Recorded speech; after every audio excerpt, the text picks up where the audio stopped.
사랑하는 식구 여러분, 안녕하십니까? 오늘은 문선명 선생의 생애노정 제2 강좌가 되겠습니다. 문선명 총재님의 고문의 노정에 대해서 한번 알아보는 시간을 가지도록 하겠습니다.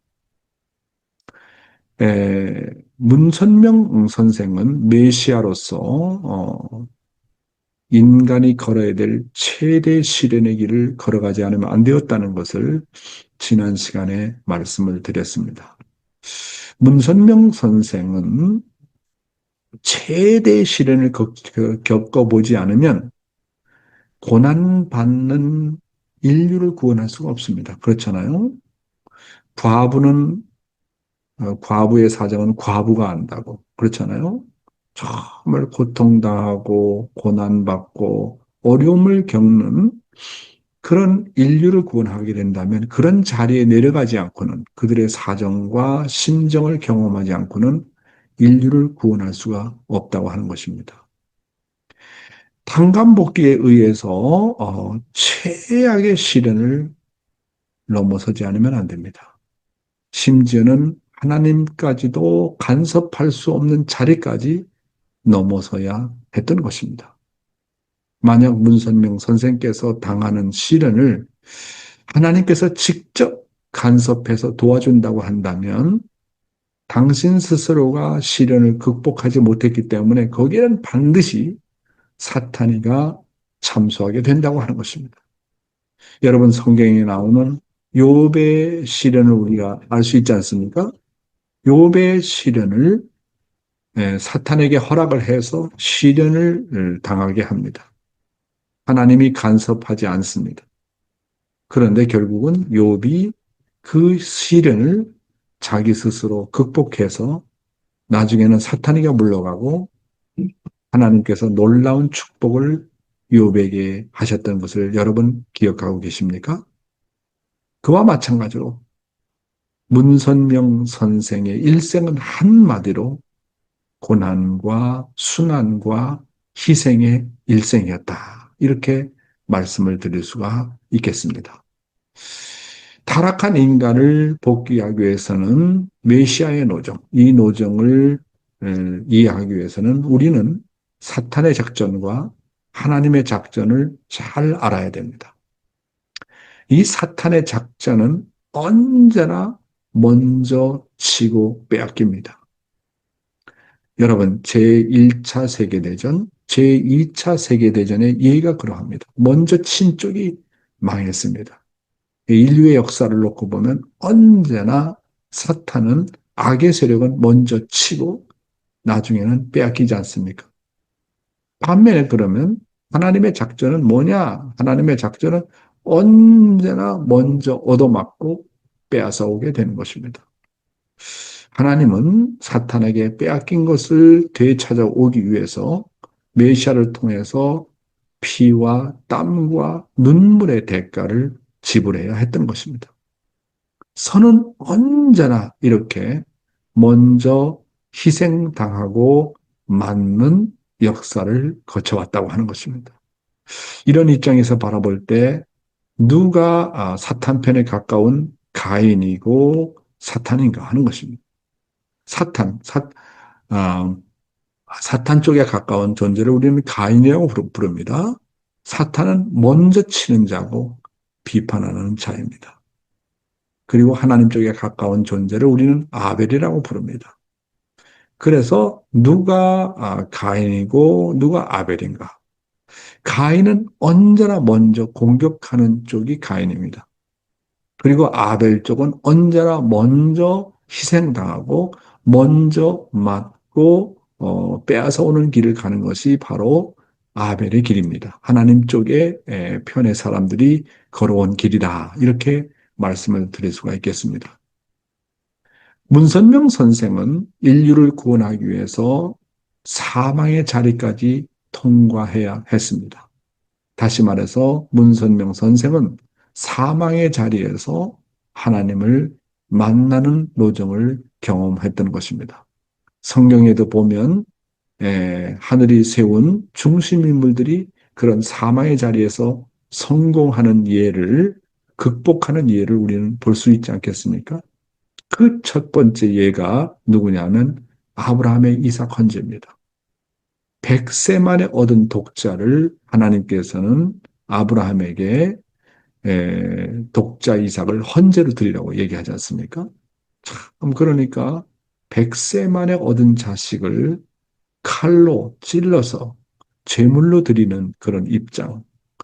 정말 그래서 아브라함이 죽을 각오를 하고 이삭을 이제 헌재하려고 할 때 하나님께서 그의 믿음을 보시고 그렇게 하지 말라고 합니다. 여러분, 이와 같이 우리의 중심인물, 복귀선미의 중심인물들이 걸어온 길을 보면 이렇게 사느냐 죽느냐 사망의 자리를 통과해가지고 하나님을 만나는 경험을 하게 되지 않습니까? 그 다음에 요셉의 옥중 생활을 보세요. 요셉이가 그렇게 억울하게 이제 옥중 생활을 하게 되면서 나중에는 그것을 모든 것을 극복하고 승리하지 않습니까? 그 다음에 이 땅 가운데 메시아로 오셨던 예수님도 십자가의 자리에서 원수를 용서하고 원수를 품고 원수를 위해서 기도하는 그런 과정을 거치십니다.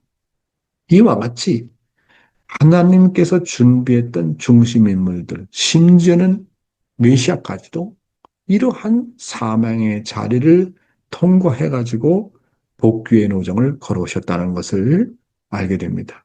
그러니까 이 땅 위에 오신 메시아는 그런 어떤 영광의 노정이 아니라 이 타락한 인간을 복귀하기 위해서 상상할 수 없는 그 어느 누구도 헤아릴 수 없는 고난과 고통과 사망의 자리를 극복하기 위해서 그런 노정을 걸어왔다. 이렇게 말씀을 드릴 수가 있겠습니다.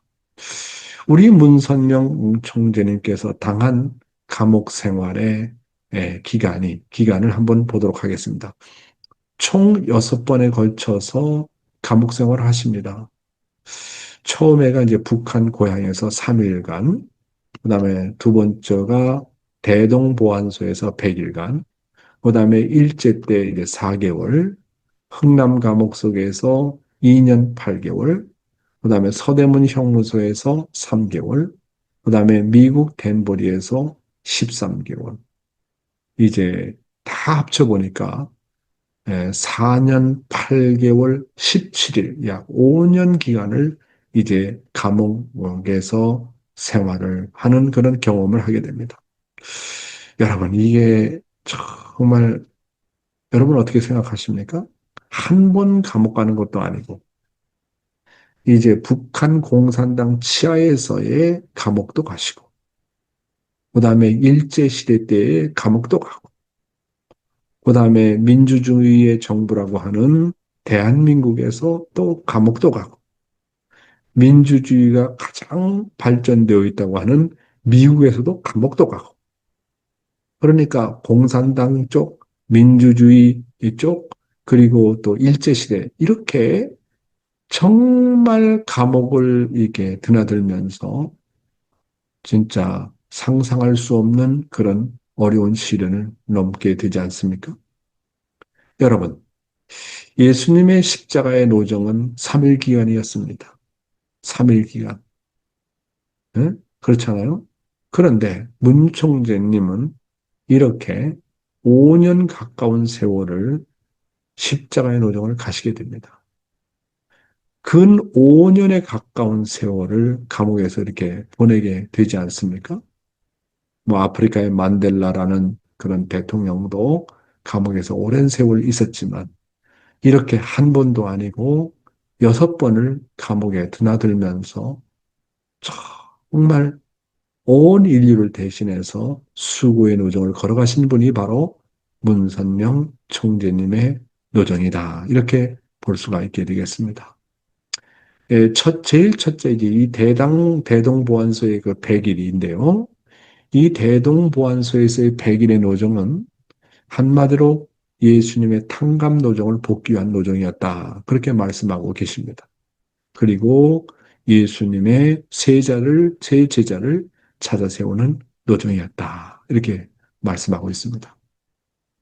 그래서 너무나도 그 참 고문을 너무 많이 당하고 어려움을 많이 당하기 때문에 그것을 극복하는 이제 메시아도 하나의 인간이 아니겠습니까? 그런 노정을 극복하기 위해서 얼마나 고생을 많이 했을까 하는 생각을 하게 됩니다. 그래서 이제 흥남 감옥에서도 이제 2년 8개월의 노정을 이렇게 겪으시면서 고문을 당하고 들어와서 달 없는 밤, 어두운 방에서도 피를 토하면서도 자세를 갖추어서 하늘을 위로했다. 내가 억울해서 울면 하늘 아버지는 피눈물을 흘리시는 부모이시기에 내가 억울하다고 호소하며 울 수가 없었다. 참 이런 내용을 간증하시면서 저희들을 교육해 나오신 문선명 촌장님이다. 이렇게 우리가 볼 수가 있겠습니다. 그래서 이제 2년 8개월 노정, 흥남 감옥 노정을 마치고 나올 때 흥남 감옥 추록 시에 공중에서 부활한 예수님의 모습을 이렇게 이제 사진으로 촬영된 모습을 이렇게 나중에 저희들이 알게 되었습니다. 그리고 이제 서대문 형무소에서 약 3개월 이제 또 감옥을 가게 됩니다. 이화여자 대학 퇴학 사건을 다룬 각 신문 기사들이 이렇게 나오고 나중에는 이제 무죄로 풀려나시게 되는 것입니다. 그렇죠? 그 다음에 이제 미국에서의 댄버리 13개월의 노정을 또 이렇게 걸으시게 됩니다. 그래서 다음 시간에는 이제 보다 더 구체적으로 문 총재님의 이 감옥 노정을 중심 삼고 여러분에게 말씀을 드리도록 하겠습니다. 오늘 강의는 여기에서 마치겠습니다. 감사합니다.